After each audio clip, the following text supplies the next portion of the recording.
കൂട്ടുകാരെ, നമ്മുടെ മറ്റൊരു വീഡിയോയിലേക്ക് ഏവർക്കും സ്വാഗതം. ഇന്നലെ ഞാനൊരു ചോദ്യം നിങ്ങളോട് ചോദിച്ചിരുന്നു. എന്തുകൊണ്ടാണ് കേരളത്തിന് ആവശ്യമായിട്ടുള്ള പച്ചക്കറി കൃഷികൾ നടക്കാത്തതെന്ന്. പലരും ഉത്തരങ്ങൾ കമൻ്റായിട്ട് രേഖപ്പെടുത്തി.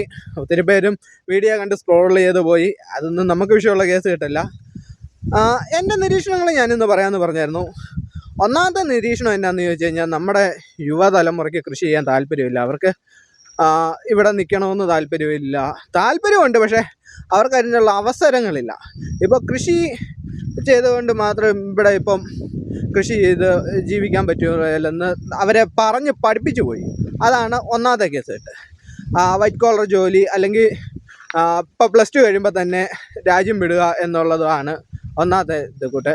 രണ്ടാമത്തേത്, നമ്മളിപ്പോൾ പച്ചക്കറി ഉണ്ടാക്കിയാലും അത് മാർക്കറ്റ് ചെയ്യാനുള്ള സംവിധാനമില്ല. ഞാൻ ഒരു വർഷം നമ്മുടെ നാട്ടിൽ പച്ചക്കറി കൃഷി നടത്തിയതാണ്. അപ്പോൾ ഞാൻ തമിഴ്നാട്ടിൽ പോയി പച്ചക്കറി എടുക്കുമായിരുന്നു. അവിടെ എല്ലാ ദിവസവും ചന്തയുണ്ട്, നമുക്ക് പോയി വിളിച്ചെടുക്കാം. അങ്ങനെ ഒരു സംവിധാനം കേരളത്തിലില്ല.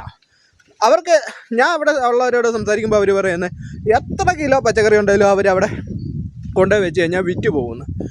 ബൾക്കായിട്ട് കൾട്ടിവേഷൻ ഉണ്ട്, ബൾക്കായിട്ട് സാധനം വിറ്റ് പോയാലേ നമുക്ക് കൃഷി നടക്കുകയുള്ളൂ, കൃഷി ലാഭകരമാവുള്ളൂ.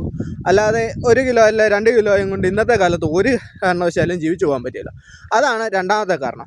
ഞാൻ തമിഴ്നാട്ടിൽ അവരോട് ചോദിക്കുമ്പോൾ അവർ പറയുന്നത്, ഞങ്ങളിപ്പം ഒരു ദിവസം ഞങ്ങൾക്ക് 100 കിലോ സാധനമുണ്ട്, 10 രൂപ വെച്ച് കിട്ടിയാൽ 1000 രൂപ ആയി.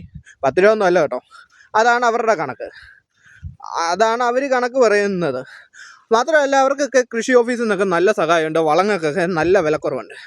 നമ്മുടെ നാട്ടിൽ ഇതൊന്നുമില്ല. നമ്മുടെ നാട്ടിൽ വളങ്ങൾക്കൊക്കെ ദിവസം തോറും വില കൂടിക്കൊണ്ടിരിക്കുക. ഇതിനൊക്കെ പരിഹാരം എന്ന് പറഞ്ഞു കഴിഞ്ഞാൽ, നമ്മുടെ കൃഷി ഓഫീസുകൾക്കൊക്കെ ടാർഗറ്റ് കൊടുക്കാന്ന്. എന്തിനാ അങ്ങനെ ഒരു ഡിപ്പാർട്ട്മെൻ്റ് എന്ന് പോലും അറിയത്തില്ല. സത്യം പറഞ്ഞാൽ കുറേ നല്ല കാര്യങ്ങളുണ്ട്, പക്ഷേ ഇതൊന്നും നമ്മൾ അറിയുകയില്ല, ഒന്നും അവർ പുറത്ത് വിടുകയില്ല. ആരുടെയെങ്കിലുമൊക്കെ ആൾക്കാർക്ക് അവർ കുറേ സാധനങ്ങൾ കൊടുക്കും.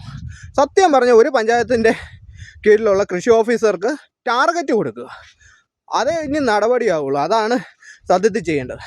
മറ്റൊന്ന്, എല്ലാ ജില്ലകളിലും 1-2 മാർക്കറ്റുകൾ ചെയ്യുക. കാരണം മാർക്കറ്റ് ചെയ്യാൻ സ്ഥലമുണ്ടെങ്കിൽ തന്നെ കൃഷി ചെയ്യാൻ ആൾക്കാർ വരും. ഇതൊക്കെയാണ് എൻ്റെ നിരീക്ഷണങ്ങൾ. നിങ്ങളുടെ അഭിപ്രായങ്ങൾ എന്താണെന്ന് കമൻറ്റ് ചെയ്യുക.